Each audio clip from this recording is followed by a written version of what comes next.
रायपुर से बड़ी खबर है। विधानसभा शीतकालीन सत्र का आज दूसरा दिन है। सदन आज भी हंगामेदार होने के आसार है। प्रश्नकाल में मंत्री अपने विभाग से जुड़े सवालों का जवाब देंगे। मंत्री टीएस सिंहदेव, उद्योग मंत्री कवासी अपने विभागों से जुड़े प्रश्नों पर जवाब देंगे। 3 पत्रों पर पटल में रखे जाएंगे। विपक्ष शून्यकाल में कानून व्यवस्था, धर्मांतरण के मुद्दे पर स्थगन लाकर चर्चा भी कर सकती है। राजधानी रायपुर से खबर बता रहे हैं, जहां पर शीतकालीन सत्र का आज दूसरा दिन है। विपक्ष कानून व्यवस्था की चर्चा भी होगी। दूसरे दिन भी सदन हंगामेदार होने के आसार जताए जा रहे हैं। सदन आज भी हंगामेदार होने के आसार है। विधानसभा शीतकालीन सत्र का आज दूसरा दिन है। प्रश्नकाल में मंत्री अपने विभाग से जुड़े सवालों का जवाब देंगे। मंत्री टीएस सिंहदेव अपने विभाग से जुड़े प्रश्नों पर जवाब देंगे।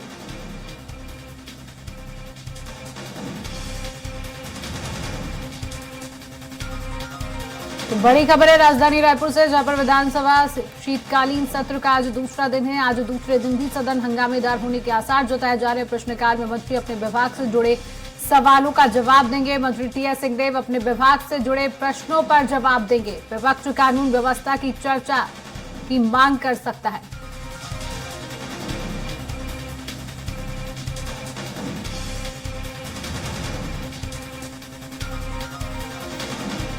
विधानसभा शीतकालीन सत्र का आज दूसरा दिन है और आज ये भी उम्मीद जताई जा रही है सदन का दूसरा दिन भी आज हंगामेदार होने के आसार जताए जा रहे हैं।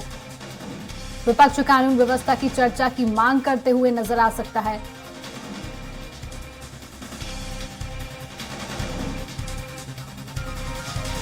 खबर में अधिक जानकारी के लिए राजधानी रायपुर से हमारे साथ दिलीप साहू लाइव जुड़ चुके हैं। तो दिलीप, विधानसभा शीतकालीन सत्र का आज दूसरा दिन है, क्या कुछ जानकारी दिलीप?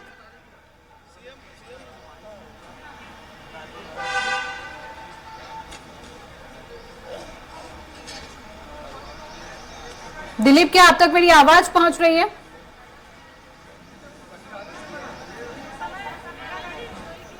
ठीक है दिलीप, विधानसभा शीतकालीन सत्र का आज दूसरा दिन, क्या कुछ जानकारी? जी शिवांगी, बता दें कि आज विधानसभा के शीतकालीन सत्र का दूसरा दिन है और आज भी सदन काफी हंगामेदार होने के आसार है, क्योंकि जिस तरह से आरक्षण के मुद्दे को लेकर कल जिस तरह से हंगामा हुआ, आज भी क्योंकि प्रश्नकाल में भी विपक्ष चाहेंगे कि सरकार के मंत्रियों को घेरे विभिन्न सवालों के माध्यम से, वहीं शून्यकाल में कानून व्यवस्था और धर्मांतरण का मुद्दा उठ सकता है। क्योंकि जिस तरह से कल नारायणपुर में जो घटना हुई, जिसमें 2 समुदाय के बीच जिस तरह से झड़प की खबरें आई और जिस तरह से धर्मांतरण को लेकर भाजपा एक बड़ा मुद्दा बनाती रही है, और कल जिस तरह से नारायणपुर में एसपी पर हमला हुआ और एसपी की सिर फूट गया था, और इन तमाम चीजों को लेकर भाजपा की ओर से कांग्रेस सरकार को घेरने का प्रयास करेगी, और जिस तरह से कानून व्यवस्था को लेकर भी लगातार बीजेपी सवाल उठाती रही है, इसी को लेकर आज एक बड़ा घमासान होने के आसार है। क्योंकि इसमें लगातार भाजपा की रणनीति है कि हर रोज एक अलग अलग मुद्दे को लेकर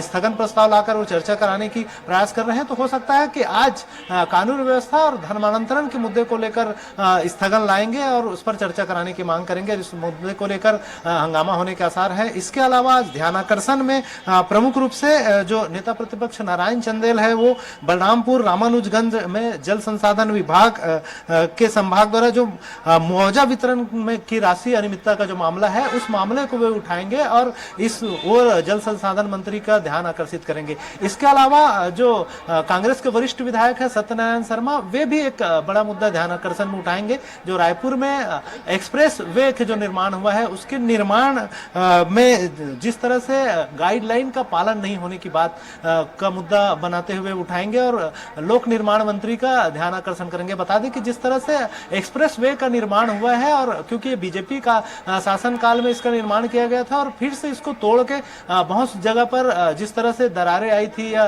दरक गया था, उसको फिर से तोड़ के बनाया गया और लगभग एक्सप्रेस वे को बनाने में लगभग 4 साल चला गया है और बहुत जगह पर अभी भी पूरी तरह से तैयार नहीं हो पाए हैं। तो इन तमाम मुद्दों को लेकर भी गाइडलाइन का पालन नहीं होने को लेकर सत्यनारायण शर्मा, लोक निर्माण मंत्री ताम्रध्वज साहू का ध्यान आकर्षण करेंगे और इस मुद्दे को लेकर भी पक्ष और विपक्ष के बीच कहीं न कहीं तानातानी होने के आसार है। इसके अलावा जो आरक्षण का मुद्दा लगातार चल रहा है, उसको लेकर जहां जन अधिकार रैली करने वाले हैं कांग्रेस, और क्योंकि इस मुद्दे को लेकर भी आज और घमासान होने के आसार है। जिस तरह से कल शीतकालीन का पहला दिन था, कल जिस तरह से हंगामा हुआ और भाजपा सहित विपक्ष के तमाम नेता ये मांग करते रहे कि क्वांटिफाइबल डाटा आयोग की रिपोर्ट को सदन की पटल पर रखा जाए, इसी मुद्दे को लेकर आज भी मामला गरमा सकती है और विपक्ष अपनी मांगों पर अड़ा रह सकता है। और वहीं सत्ता पक्ष की ओर से भी आक्रामकता दिखाई जाएगी। और जिस तरह से आरक्षण को लेकर आरक्षण संशोधन विधेयक जो पारित हो चुका है और करीब 1 माह बाद भी राज्यपाल के